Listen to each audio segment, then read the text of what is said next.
অফিসের বাথরুমে ইভার বাবুকে একসাথে প্রবেশ করতে দেখে চমকে উঠল অপু। অপু লক্ষ্য করল বাথরুমের ভেতর থেকে ঘন ঘন নিঃশ্বাসের শব্দ ভেসে আসছে। ইভার বাবুর এমন কাণ্ড দেখে মনে মনে ভাবল, এজন্যই তো বলি এদের এত কড়াকড়ির মধ্যে রাখলেও প্রজেক্টের কাজগুলো ঠিক মতো বুঝিয়ে দিতে পারে না। বুঝিয়ে দিবে কি করে? অফিসটাকে যদি ওরা আবাসিক হোটেল বানিয়ে ফেলে তাহলে কাজ করবে কি করে? আমি অফিসটাতে একদিন না থাকলে ওরা অফিসটাকে পার্কের বারান্দা মনে করে, আর ওদের ব্যবহার দেখলে মনে হয় ওরা আমাদের কোম্পানির এমডি টিএমডি হয়ে বসে আছে। একদিন বাবু আমাদের অফিসের পিয়ন মোমিন খানের সাথে কি ব্যবহারটাই না করেছিল।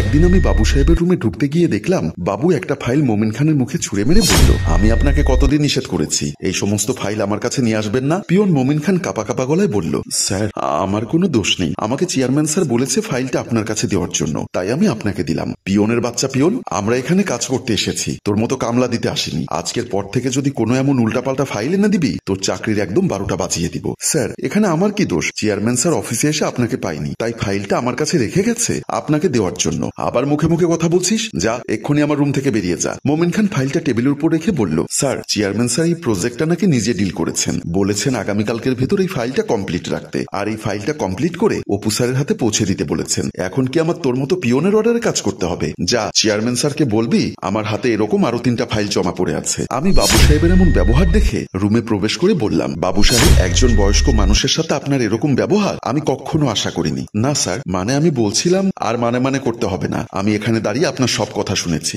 চাইলে আমি আপনার বিরুদ্ধে এক্ষুনি অ্যাকশনে যেতে পারতাম, কিন্তু আমি কোনো অ্যাকশন নেব না, কারণ আপনি আমাদের অফিসের একজন সিনিয়র অফিসার। চেয়ারম্যান স্যার বলেছেন এই ফাইলটা খুব ইম্পর্টেন্ট এবং আগামীকাল 4টার মধ্যে এই ফাইলটা ফাইনাল করে আমার কাছে জমা দিতে। বলেই আমি রুম থেকে বেরিয়ে গেলাম। মানুষের ব্যবহার এত খারাপ হতে পারে? ছি, আজ তাদেরকে আর সুযোগ দেওয়া যাবে না, আজ তাদের হাতে নাতে ধরতে পেরেছি। তোরা দুটো এই অফিসের প্রত্যেকটা মানুষের সাথে সবসময় খারাপ ব্যবহার করিস। বলেই অপু চুপি চুপি বাথরুমের দরজার দিকে এগিয়ে গেল। অপু বাথরুমের সামনে গিয়ে দরজার পাশে দাঁড়াতেই শুনতে পেল ভেতর থেকে ইভা বলছে, আস্তে দিন, ব্যথা পাচ্ছি তো। বাথরুমের ভেতর থেকে ইভার এমন কথা শুনে অপু চমকে উঠল। মনে মনে বলতে লাগলো, এই মেয়েটা একটা বজ্জাত মেয়ে, কিন্তু এতটা যে খারাপ সেটা আমি আগে বুঝতে পারিনি। একদিন আমাদের অফিসের ক্লিনার তানিশার সাথে কতটা খারাপ ব্যবহার করেছিল। একদিন তানিশা আমাদের অফিসের ফ্লোর পরিষ্কার করছিল, এমন সময় ইভা দরজা খুলে অফিসে প্রবেশ করতেই ভুলবশত তানিশার ফ্লোর মোছার হাতালটা ইভার শরীরে লেগে যায়। তানিশার ফ্লোর মোছার হাতালটা ইভার শরীরে লেগে যাওয়ায় ইভা দু চোখ বড় বড় করে তানিশার গালে ঠাস করে একটা থাপ্পড় বসিয়ে দিয়ে হুঙ্কার ছেড়ে বলল, কাজ করার সময় চোখ কান খোলা রেখে কাজ করতে পারিস না? তোর এত বড় সাহস হয় কি করে? তানিশা কাঁদো কাঁদো গলায় বলল,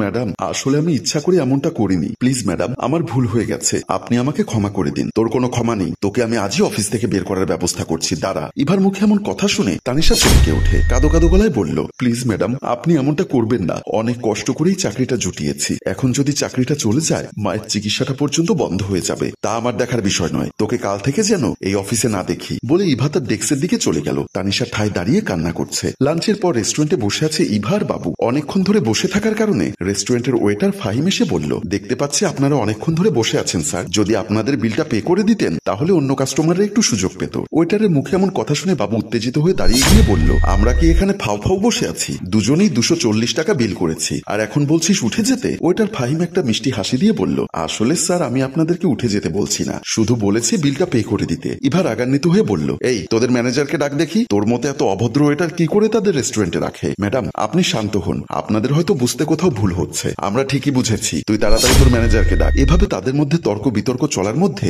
রেস্টুরেন্টে প্রবেশ করলো অপু। অপু রেস্টুরেন্টে প্রবেশ করে ইভার বাবুকে ওয়েটারের সাথে তর্ক করতে দেখে বলল, বাবু সাহেব আপনার মাথা এত গরম কেন? দেখুন না স্যার, আমরা প্রতিদিন রেস্টুরেন্টে লাঞ্চ করি, অথচ আজকে এই রেস্টুরেন্টের ওয়েটার কত বড় বেয়াদবি করেছে আমাদের সাথে। বাবু সাহেব শান্ত হন, তার আগে বলুন ওয়েটার আপনাদের সাথে কি বেয়াদবি করেছে। অপুর কথা শুনে বাবু আর ইভা সবকিছু অপুকে খুলে বলল। সবার কথা শুনে অপু একটা দীর্ঘশ্বাস ছেড়ে বলল, বাবু সাহেব মিস ইভা, ওয়েটার তো আপনাদের খারাপ কিছু বলেনি, আপনারা যদি এত সময় ধরে একটা রেস্টুরেন্টের টেবিল দখল করে বসে থাকেন তাহলে ওনারা অন্য কাস্টমারদের সার্ভ করবে কিভাবে? আর রেস্টুরেন্ট তো বসে গল্প করার জায়গা নয়, গল্প করতে হলে আপনাকে পার্কে যেতে হবে, সেখানে সারাদিন বসে গল্প করতে পারবেন। অপুর মুখে এমন কথা শুনে বাবু আর ইভা মাথা নিচু করে দাঁড়িয়ে রইল। ওয়েটার ফাহিম আর কোনো কিছু না বলে সালাম দিয়ে সেখান থেকে চলে গেল। একদিন ইভা তার ডেস্কে বসে কাজ করছিল, এমন সময় ইভার কলিগ ইমা এসে একটা ফাইল দিয়ে বলল, মিস ইভা আপনার এই ছোট্ট একটা ফাইলে একটা একটা করে 7টা ভুল করেছেন। এভাবে কাজ করলে কোম্পানি তো লাটে উঠে যাবে। ইমার কথা শেষ হতে না হতেই ইভা উত্তেজিত হয়ে দাঁড়িয়ে গিয়ে বলল, আমি ভুল করলে শুধু আপনাদের চোখে পড়ে, আর অন্যরা যখন ভুল করে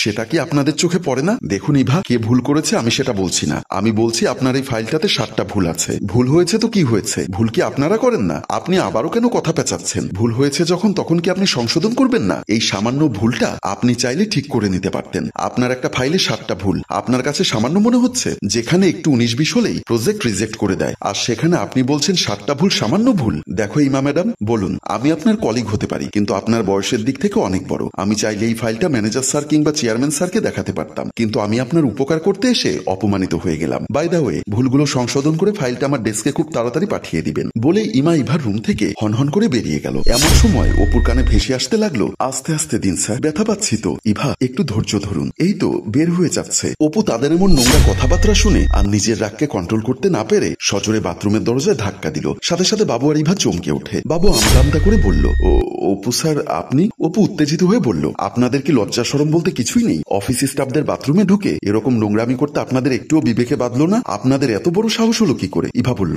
স্যার কি হয়েছে? আমরা আবার কি করলাম? চুপ করো অসভ্য মেয়ে কোথাকার, আমি তোমাদেরকে আজকেই অফিস থেকে বের করে দিব। বাবু বলল, স্যার আমাদের অপরাধটা কি সেটা তো খুলে বলবেন। বাবুর মুখে এমন কথা শুনে অপু কিছু বলতে যাবে, ঠিক এমন সময় অপু স্থির হয়ে তাদের দিকে চেয়ে দেখলো তাদের পণ্যের কাপড় সবকিছুই ঠিকঠাক আছে। অপু কিছুটা স্বাভাবিক হয়ে বলল, আপনারা এখানে কি করছিলেন? বাবু বলল, স্যার আমরা যখন ডেস্কে বসে কাজ করছিলাম তখন ইভার চোখে কি জানি একটা পোকা পড়েছিল। অনেক চেষ্টা করে পোকাটা বের করার পর ইভার চোখ খুব জ্বালাপোড়া করছিল, তাই চোখে পানি দেওয়ার জন্য ইভাকে নিয়ে বাথরুমে এসেছিলাম। বাবুর মুখে এমন কথা শুনে অপু কিছুটা লজ্জায় পড়ে গেল। অপুর এমন নোংরা চিন্তা ভাবনার জন্য নিজেকে নিজেই ধিৎকার দিতে লাগলো। সম্মানিত ভিউয়ার্স, আমাদের চারিপাশে এমন কিছু মানুষ আছে যারা সবসময় নেগেটিভ চিন্তা ভাবনা করে। আসলে কোনো কিছু ভালোভাবে পরখ না করে অনুমানের উপর কোনো কথা বলা একদমই ঠিক না। আমাদের গল্পটি যদি আপনাদের ভালো লেগে থাকে তাহলে লাইক, কমেন্ট ও শেয়ার করে দেওয়ার জন্য অনুরোধ করছি। গল্পটির রচনা ও পরিচালনায় মোশাররফ হোসেন মৃদুল। ধন্যবাদ।